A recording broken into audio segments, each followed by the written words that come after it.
turning the experience, pain, and trauma of being a U.S. Marine who was blown up by IEDs 4 times in 4 months of combat in Fallujah, Iraq, into a beacon of hope and healing through arts and music programs to help U.S. military veterans dealing with post-traumatic stress is an incredibly inspiring journey Richard Casper, co-founder and executive director of the nonprofit organization Creativets, shares on this episode of Making Our World Better.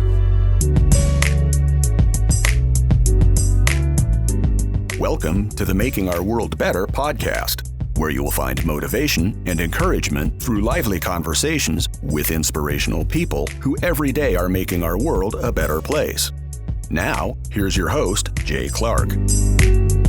Welcome to the podcast. I am Jay Clark, and I'm excited to have a conversation with Richard Casper, co-founder and executive director of Creativets, a nonprofit headquartered in Nashville, Tennessee, with a mission to empower wounded veterans to heal through the arts and music. Can't wait to hear about it. A Purple Heart recipient, Richard served 4 years as an infantryman in the United States Marine Corps with a combat deployment in Fallujah, Iraq. During his deployment, he was hit by 4 IEDs, 4 in just 4 short months, causing him to suffer from a traumatic brain injury. Upon returning home, Richard found it hard to adjust and suffered from post-traumatic stress until he discovered the healing power of music and art. After experiencing firsthand the impact music and art had on his own recovery, Richard co-founded Creativets to help other veterans who are suffering. I can't wait to unpack all the work they're doing with other veterans. Richard, welcome and thanks for being here. Hey, thanks so much for having me. Well, I'd love to just start with the journey and the history behind founding Creativets. Yeah. So I started my military career in 2003. During 2001, I was still in high school. It was when the towers fell, and that gave me the kind of like need to go Marine Corps infantry. Because before that, I just wanted to be in the military like some of my dad and his uncles and everything. But I didn't have a trajectory. I just knew I wanted to serve. I didn't know what that service looked like. Towers fell. All of a sudden, I was like, okay, Marine Corps infantry, first one overseas. And so I sign up. I have about 2 weeks after high school. I'm on a bus to go into boot camp or on a plane going to boot camp in San Diego. And I started doing my boot camp, and it was really weird because I signed up for infantry, and then someone came in during boot camp during the first few weeks and had my name on a list for special testers. I was kind of freaked out at first. Yeah, right. I was like, you don't want to be on a list in boot camp for one. Exactly. And then I was like, what do they mean special testers? And I honestly thought it was because in high school, I kind of screwed around because I knew I was going to the military. So the state standardized testing, I'd just go right down the middle, C. I didn't I was young and dumb. I just didn't really care because I didn't think college was in my future. Yeah. And so they come and say I'm a special tester. Now I'm thinking they think I'm one of the special Marines and I need to go, over here and serve, they may give me a helmet or something and just be like, you're special, you go over here. But that was not the case. The one test I actually tried on was the ASVAB. And so to get into the military. And so I guess my scores are pretty high in there. And so throughout this process of them going from, I don't even know, 300, 400 Marines from a bunch of different classes in boot camp, they had a bunch of us going in these rooms, talking to psychiatrists, doctors, all these different people, and then we leave. And it's Marine Corps boot camp, so you don't know what's happening. You don't know if this is a normal thing or not. So then you leave, you come back in a few weeks, and now there's less Marines there. And then you go again, you come back, and it's down to 20 of us. And that's when they actually told us that they're like, hey, you have been selected to guard the President of the United States. Holy smokes. Either Camp David or White House Communications. So here I am already being like, well, this is weird because my trajectory was going straight to war. Yeah. It's 2003, November 2003. I'm building up for it. I go to the School of Infantry right after boot camp. Again, all my friends that are in the class with me are going, they're getting orders to Fallujah and to Ramadi and all these other places. And now here, I'm going to Camp David. I'm going to Washington, D.C. And it was there's some in my head that kind of fought against that for a little bit too. Sure. But I go from the School of Infantry to Chesapeake, Virginia to get my new billet, which was pretty much security forces. And then I go from there to Washington, D.C. for 11 months. And so wait for my clearance to go through. Once my clearance goes through, I went to Camp David under George W. Bush. So for 14 months, I worked and served at Camp David.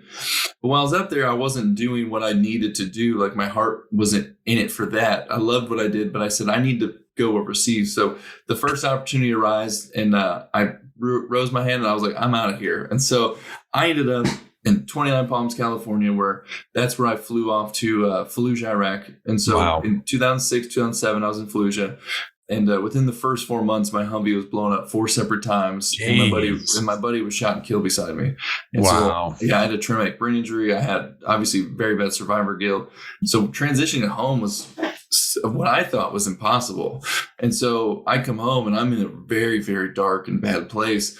And I ran, it's probably the most random route to finding art, but I was failing all my classes because of my brain injury at a community college. And I said, I'm still an optimist, so I need to get a degree. But if I can't learn new technical skills and do what I want to do, how do I still get a degree? I have this awesome background in guarding the president. So if I just get a degree, I could be a field agent with the FBI or CIA or something. I just need that degree. So I said, you know what? Screw it. I'll do an easy degree in art. So I just started I'm a 6'5" combat Marine with a Harley, like coming to art classes, and people are like, what are you doing here? I'm taking like creative writing and doing all this stuff as a as a full cop out to just get a degree. And it ended up completely changing my life, being able to figure out how to tell my story without actually telling it. Because that's the big thing we suffer with is anybody who's really had trauma is talking about it to people who haven't experienced that trauma. It's a disconnection. You just don't know how to process it. You want to trust them, but you don't trust them. And so I was able to create art that had symbolism and color in there that evoked emotion from people who all of a sudden connected with me. Even though I never talked to them about my experience at all, I can create a piece of art that we can now talk about and they relate to me for a little bit. So I did this huge deep dive into art, modern art, conceptual art, because I had no idea what it was. And it led me to one of the best art schools in the country, the school there in Chicago, where I ended up being enrolled and going through the process of learning how to truly transition my warrior brain to my artist brain through ceramic sculpture, photography, every type of art form. And on the same parallel of doing art, I started doing songwriting, because the one issue I still had was if I fully wanted to tell you about my gunner, Luke Yepson, who was shot and killed beside me, I would still cry, and I didn't want to do that. So I said, what if I had a song that I could just give to you and walk away?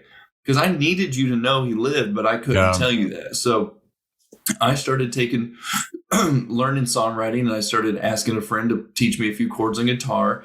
And that led me on this path to creating that first song. And after I was done with the song, I was actually like, this is not very good. So I need help from professionals. And so I met a professional songwriter while I was in Chicago. He was up from Nashville just doing a writer's round. And I asked him if he'd take his time with me to help me tell that story. And he said yes. And so traveled to Nashville, wrote with him for 3 hours. We got a song and a half. I've been trying to write a song for a year about this situation. And we do it like 3 hours, we get a song and a half. I'm like, this is crazy. No kidding. So I went from like one-on-one speeches with my speech teacher in college because my anxieties and depression were so bad. So now graduating from the school down in Chicago, writing these songs and telling these stories, and I was back to almost normal. And so I looked back in my life and I said, well, what changed? I didn't go to the VA for any clinical help. I didn't go to any other nonprofit. What changed in me? Ultimately, the thing that changed was I was learning how to tell my story. And I was learning it through arts and music, and I was learning how to communicate in a new way. So that's what really started the path of saying, nothing like this exists. How do I create programs for Richard when I was so bad? Because most veterans aren't going to just fall into what I fell into. It took a lot of different things that had to line up perfectly for me to fall into that. So I was like, I'm going to create programs that help veterans who don't want help, and I'm going to help them through music and songwriting and art. So one of the big challenges to all this has to be, how do you get the word out to guys like you that this is available to them? How are you surmounting that challenge? Well, at first I knew who suffered from my group. And so the very first veteran who ever went through our program was a friend of mine who lost his leg and has burns over 60% of his body. And he was like a childhood friend. And so he doesn't like telling the story, but I was like, hey, would you come to Nashville with me? Because we pay for your flights, your food, your housing to come to Nashville. Wow. And give you a battle buddy. And I was that battle buddy. And I said, I'll go down there with you. help you tell your story, and we'll sit there with 2 number 1 writers, and you get to like get everything out, and we'll turn it into a song. He loved music so much, he was like, yes, I want to do this. I want a free trip to Nashville to write my story. Right. And so from there, he was like, hey, my cousin who also served in the Marine Corps is suffering. And then he'd be like, hey, the guy that was in the blast with me is also suffering. And so at the very beginning, it was referral based because we know who suffered. But now it's crazy because we have a waiting list of probably 300 or 400 veterans. Because every time because now we have music that goes out there, we have a ton of nationwide publicity with like People and CNN and Fox and all these great people that find out what we do and they want to highlight it. Yeah. To now we actually have more veterans and money coming in. So that's been the big issue. It's like trying to catch up on funding so that we can help more veterans. So yeah, a lot of nonprofits have an issue finding veterans, and it's weird because we're in the arts space, but we have an abundance who want to do them because we set them up in a way that the veterans' anxieties and impressions are outweighed by excitement. So you're not going to turn down coming to Nashville, and I didn't explain my programs fully, but like our songwriting program, we fly veterans to Nashville from anywhere in the country, pay for their flights, their food, their housing. Wow. They get backstage at the Grand Ole Opry with number 1 songwriters and artists about what they went through in war. Dang. And the next day, they get to sit in a recording studio, and we record all the songs that were created that day. So now these veterans are seeing the other individual veterans' song come to life and understand they're not alone out there. So it's a whole 4-day process of just amazingness. And so it's really, really hard for anybody to turn that down.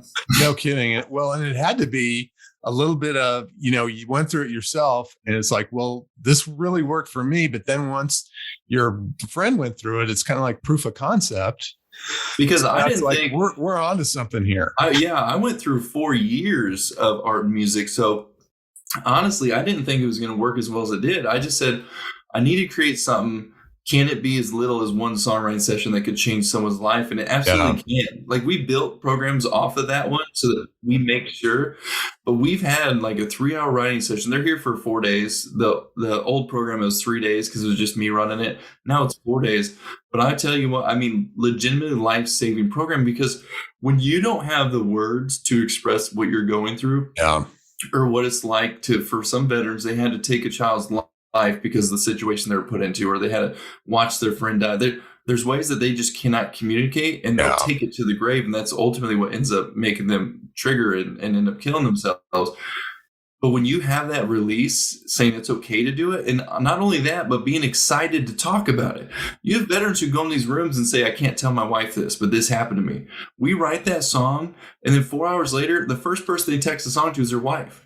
Because it's not about their story anymore. Something in their brain is switched. Like, I just wrote a song with the number 1 writer. I got to share it with everyone. So what we're doing in the session is actually repurposing their memories from negative to positive. So the next time they recall that same incident of that child or their friend, they're going to remember it where they last drew those emotions, which would be the writing session, which they were happy when they left. So it is like clinically, like based in science, that you can repurpose these memories. And that's what we're doing, but we're not pitching it as, hey, come here. We're doing this kind of clinical, like remapping the brain. You're just writing your song. You just have to write it about a situation that you need to really get off your chest. Well, and learning a little bit about post-traumatic stress, one of the big pieces of it is finding that space where you're almost have permission to tell your story. And that's what this is doing. And thanks to you with your experience, it's almost this peer-to-peer thing where you have instant credibility. If I go to these guys, it's going to be a safe place. Yeah, when we first started it, I've always said there's friction points to every veteran receiving help. Yeah. It's usually like, it'll be money. It'll be, I don't want to leave my house. It'll be, I need a battle buddy if I do that. And it needs to be exciting kind of thing. So that's why every single veteran from day one has had a peer-to-peer mentor. For me, it was the first 80 veterans that we served was me being the mentor, where I call them and be like, hey, I was blown up 4 times and my friend died in front of me. What happened to you? And they tell me. Jeez, now, like you've given right there, you've given them permission. Exactly. I know exactly what you're going through. Exactly. And now we do these programs with 5 veterans flying to town at once. And we have 5 mentors who've been through our program who are now the new Richards, who are the ones that call them individually. So we bring out 10 veterans at a time, 5 that are going through the program, 5 mentors who are helping them go through the program, who are also healing throughout the process and writing another song with them. It's a magical thing. But the peer-to-peer is like the secret sauce. That is. And, sadly, if trauma isn't dealt with, it leads to, like you're saying, all sorts of bad things. The statistics around veteran suicide are just horrific. More than 1 in 10 of all suicides is a veteran. So, how hard is it for somebody to make that first step? Is it becoming a little easier to say, I'm in a dark place like you were, and I need some help? Well, a lot of them don't even. The great thing about our programs, because it is hard for them to say that and reach out to someone, because when you look at the VA's data, which is, there's now the American Ward Partnership came out with new data that kind of says there's a lot more suicides than what the VA is saying. But when you break down their data, it's roughly like it's 20 veterans and military personnel, so active duty reserve veterans, 20 that commit suicide a day, but 14 of those 20 a day. Yeah, a day. But every single day, which is crazy because when you look at the American Warrior Partnership data, which they did with Alabama, now they're doing Duke, like it is way higher. But way higher. Yeah. Oh. I know it's crazy. But 14 of those 20 don't seek help. So when they do the data, they look at like the past 2 years, if they went to the VA or something else, other interventions, and 14 of the 20 don't even seek help. Wow. So you have to create these programs that are so exciting that they can't turn down, that they almost don't even know they're getting help until it's done. And so a lot of these veterans that we talk to, they see the program and they're just like, I want to go write a song. And then we get on the phone with them and they're like, well, I'm not really suffering with much or blah, blah. Then you start with the other peer-to-peer and they start getting into it. They're like, oh my gosh, you know what? I needed this. I had a veteran who reached out to me that I served with he's like, oh no, I'm fine. You help other veterans who need it more. And I'm like, hey, Oscar, what I'll do is I'll agree with them to the point to get them out here. I'll say, yeah, I know you don't need it, but if you tell your story, you're going to save someone else's life through your song being heard by them. And now it triggers their sense of service. Right. He came out here, wrote this song. At the end of it, when we're done with the song, he broke down. He's like, I needed this. And I was like, I know you did. But I was like, so yeah, I have actually different ways I talk to veterans depending on where they're at in their own journey of healing, whether they recognize they need it or they already know they need it.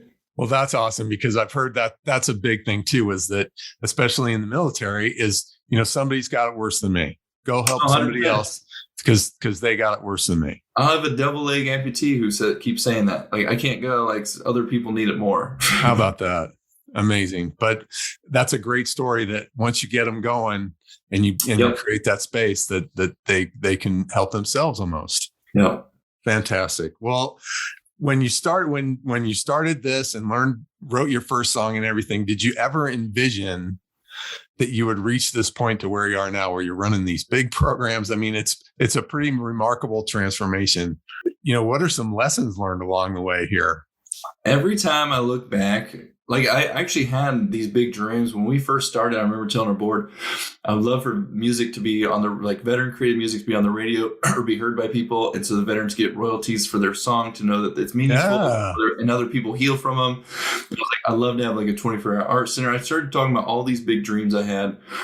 And it's crazy because now that we're 9 years into it, and now we have a partnership with Big Machine Records, releasing music with Justin Moore, Aaron Lewis, Vince Gill, Granger Smith, all these artists who are singing our veteran songs, and then having this space in Nashville that will hopefully replicate around the country. I look back at the journey and I legitimately think I can't do that. Like I'll look at like year 2 and what we went through, and I'll be like, there's no way I could physically do what we did to get here. But obviously I did it because we're here. But it is a long travel journey, and there was so many things that went wrong or went right at the right times, and just all I knew was I focused on the root cause of it rather than just the programming of it. Right. So I think too many nonprofits get into this realm of like, let's take yoga for example, because it's extremely helpful. It helps a lot of people. But if you're just like, yeah, yoga saves lives, so I'm just going to do yoga. Like I'm just going to do this project, yoga. It's awesome. You come in here. But what are you actually ultimately trying to do? Are you trying to stop suicide? Or are you trying to, lift people's lives? If it is something like what we're doing, trying to stop suicide, we have to start looking at those numbers and utilizing, we use innovation. We use Amazon Alexas to get in the homes of veterans. We use airports we have a portrait series in airports around the country that have the photo of the veteran and then the lyric of their song, and they scan the QR code and they hear their song. So now they say, oh, wow, wait, what is this program? Creativets. And so we're going to the veterans where they're at to pull them out of the house. That's so we awesome. use that data to make the next move. When COVID hit and we had to go extremely virtual, we just up and ran multiple programs every single day, virtual, on Facebook Live, on YouTube, on we did a restream program because we knew veterans would be isolated. So although it wasn't our main programs and it wasn't just veterans, we said it doesn't matter. We need to give this to everyone. And we kind of like changed. When Afghanistan fell, all of a sudden we said, okay, let's change so that any Afghanistan veteran, interpreter, person who's suffering right now from what's going on, free writing sessions virtually anywhere in the world. Wow. And so we had a bunch of people apply and they just do one-on-one sessions with the writer. It's like almost like, Jeez. I need someone right now. We call a songwriter, they pair them up. And so this ability to kind of adapt and move in our space based off of the data and the surroundings is so important, where I think some of these legacy bigger nonprofits have so much red tape that they can't do that. They see a tragedy or something happen or new data, and they have to go down this whole like list of things that they can or can't do. We are kind of like, we move to those, and that's what's kind of made us so successful. Well, that's a great lesson for any nonprofit leader listening: is be nimble. Go to where you're serving, where you can serve, and be nimble to be able to adjust to that. And when the data changes, you can change. Don't settle. Exactly. When I was actually at the Bush Institute in the leadership course, I remember Rand came and they said, you're 30% more likely to help the veteran if you help the spouse or caregiver of a veteran. Wow. All of a sudden, our what is it called? Mission statement of, empower wounded veterans to heal through art and music. Even though it doesn't say spouse or caregiver, using that data, we can now help the spouse and caregiver, because the data shows it actually helps empower the veteran because they're learning the form that goes in the home with the veteran. So wow. Never think that you can't change a program or change the way that you do things. If you're not looking at data, you're not ever going to change anything. So just kind of go with that flow of this ever-changing atmosphere. And that's why I was so into the other day, the new data came out, because it went very minute detail on even like the branches and the ways that they did it. And even the possible, like the thing that they included, which the VA would never touch, was all the overdoses and accidental deaths that actually could have been suicide, but they didn't leave a letter. But they go down into like the coroner and everything to see if it was, and even they survey some families and some other people and ask them if they think it was crazy the detail they went into. And that's what makes the numbers even go higher. So I just love diving into that data, because everything new that I learned, like when I learned that natives and Pacific Islanders were one of the top, rates of suicide, then white Caucasian, and it keeps going down. I was like, well, I need to develop culturally appropriate programs in the arts for natives. So we do astrophotography now in Yellowstone and Big Bend, because in their culture, the stars are their ancestors. So utilizing an art form in their culture to bring something together to hopefully stop native suicides. And so we're going to try, as long as we have the funding, we're going to keep trying to do this, this kind of like research data build program for it. I love it. And what I find really inspiring here is that this you're on a road less traveled. I mean, the simple thing here would have been, hey, I found something that worked for me, I'm good. But instead, where does this come from for you, that instead of just doing that, you're like, I got to take this out because I know I can help a lot of people? I mean, it's just after helping the first one and like completely seeing that it changed their life. And it's weird because it is hard, but it's also not that hard. Like, it's legitimately a songwriting session. These songwriters in Nashville have no idea that their skill set could save a life. And so seeing how easy, it's hard and easy. I don't want people to take that out of context. It's actually with the right veteran in the right place, and anybody, it's easy to save their life just by like pouring into them.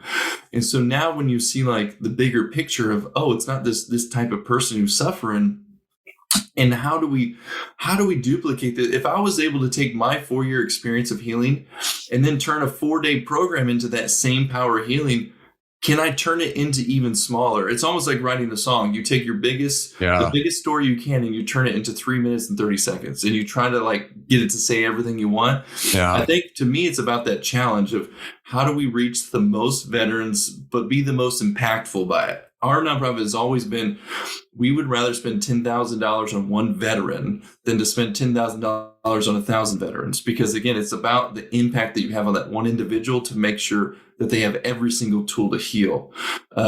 So yeah, that's just some of the, sorry, kind of going on a tangent, but no, it's again, I find it super inspiring because, like I say, the wide road would be, hey, I fixed myself, I'm good, I'm going to go off and live my life. But to pour that back into, serving others and serving guys that are in the similar situation, I find super inspiring and salute you for that. But really, the common denominator to all of this really is the trauma that people experience, right?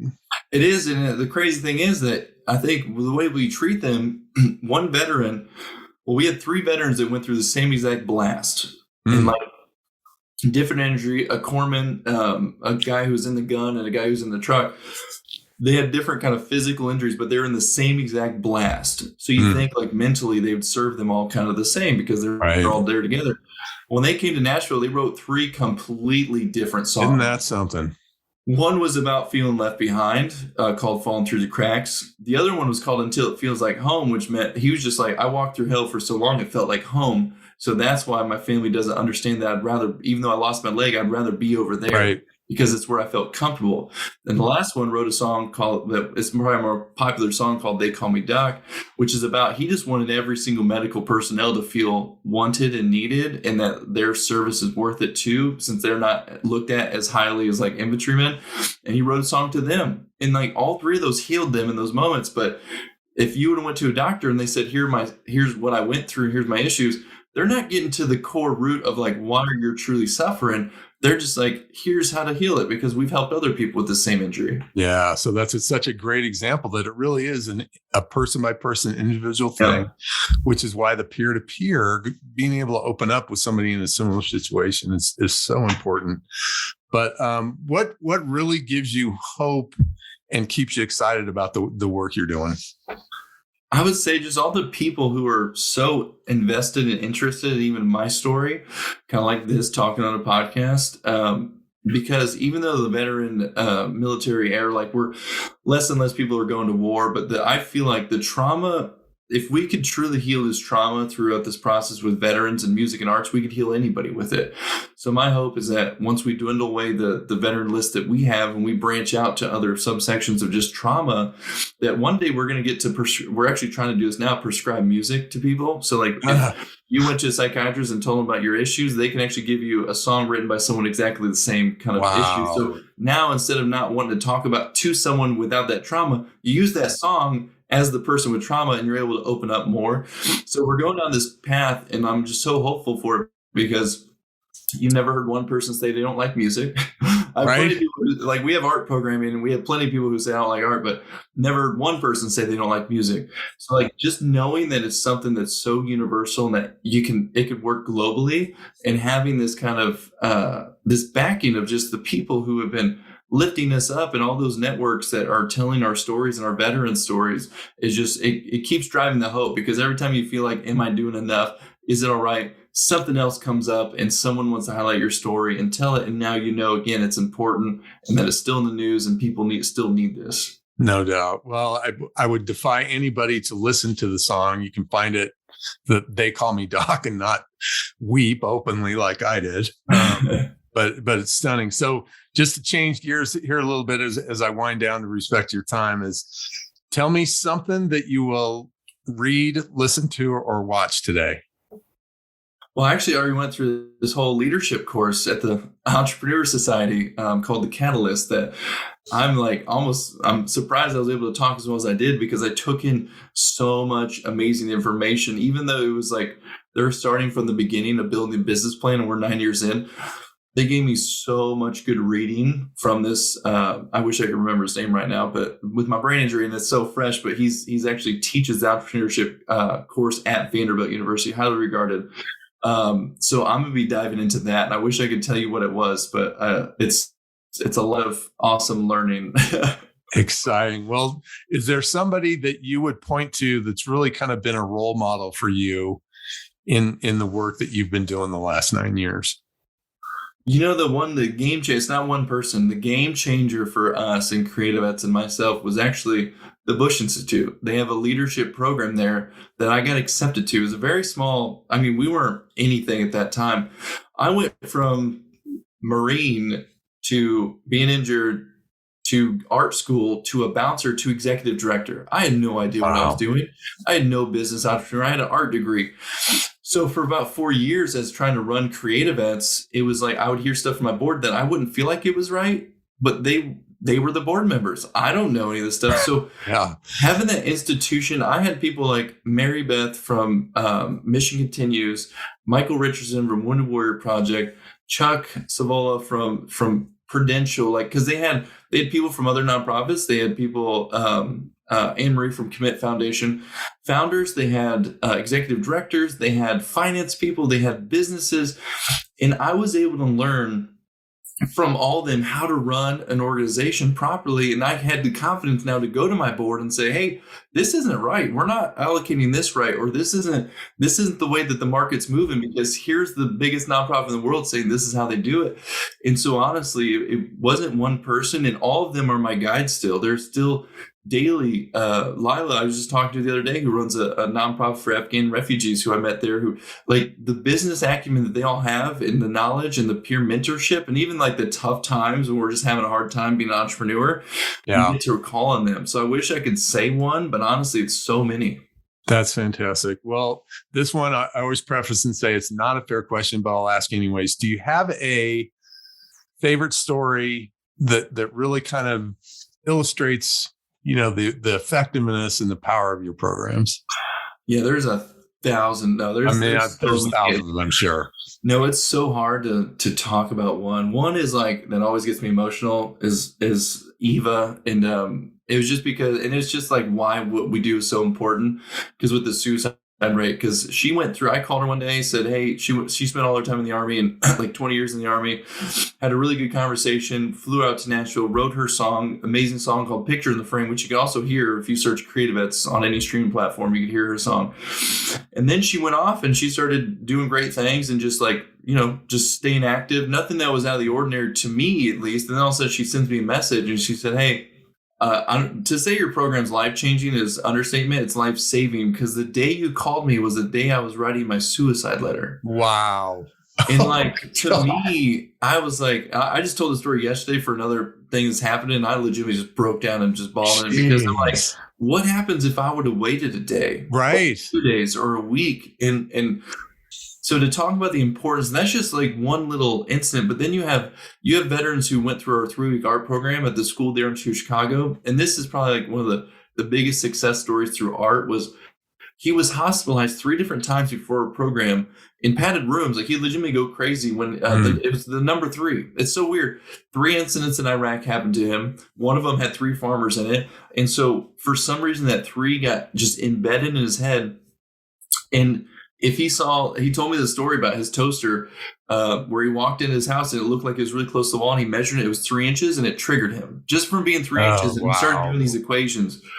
Fast forward, we do our 3-week art program, and I challenge him to use equations as his art piece. And he was afraid to do it at first, because the only time he does equations is when he's going crazy. But I made him like, no, you're going to do this for your project.